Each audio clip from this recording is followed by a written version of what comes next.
Hey, what's up? Ryan Sansucci, Hardlinefit, hardlinefit.com. We're going to go over the low sumo box squat, which is something that I've used a lot for athletes that struggle with their knees tracking in, weak hips. This is so good for weak hip exercise.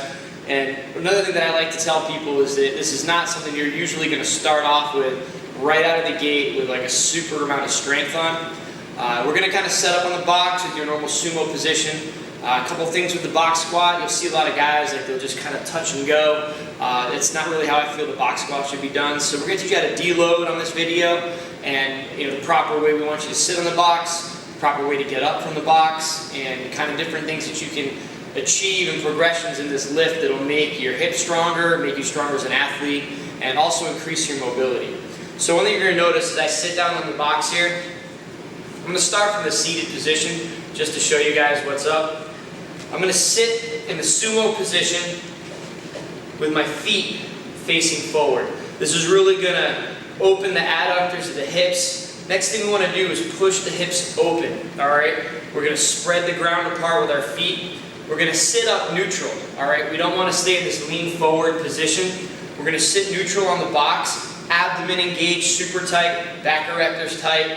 Kind of get this free flow feeling on the box. Now you can do this like two parallel, below parallel, work with the box. You can stack plates up to get the depth that you require. The lower you want to go, obviously safely, you don't want to get much more than maybe 2-3 inches below parallel. Again, this is what I use for people with like problematic hip problems and people tracking their knees in and different kind of ways to fix that. So we're going to drive the groin and the hips open. We're really engaged in a straight upright position.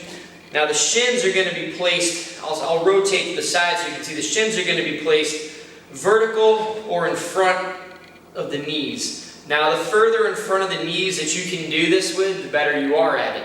And it takes some work. So what we're going to do now, instead, we're not going to make sure we rock forward. We're going to engage our hips by pushing our hips forward, pushing the groin apart. Now if I had a bar on my back right now, I want to make sure I want to check my feet, and I'm going to try to stand up as straight as possible and then return to that position. Deload, I've got my bar, hips come forward, I'm spreading the ground apart with my feet. Now I'll show you what this looks like from the side. As we rotate to the side, again, try to note I want my shins vertical or in front of me. I really think that you should probably stay out of your lifters for this. When we go over the sumo box squat for speed and power, if you're a football player, sprinter, CrossFit athletes can benefit from this. Really good for GPP and any sport-specific athlete trying to generate explosive speed. You'll do it off a much higher box. But again, training that weak hip muscles and that weak hip tissue, or people with really short, weak hip capsules and medius, weak glute areas. So we're going to deload. Where abdomen's tight, bars on our back, and we're going to bring our hips forward. We're not rocking forward, we're bringing our hips forward, spreading the ground apart, toes facing, opening that groin, and we're going to come straight up. Sit back down, deload, straight up. So that is the sumo box squat. Some things that'll help you achieve, if you guys have problems with flexibility. I've sat some pretty big dudes with high back squat numbers that have ended up with hip problems or kind of anterior rotated hips. They lose their flexibility over the years, or maybe they never even had it. And we try to work, one thing I'm just really big on is optimization, getting athletes to get the most out of their body.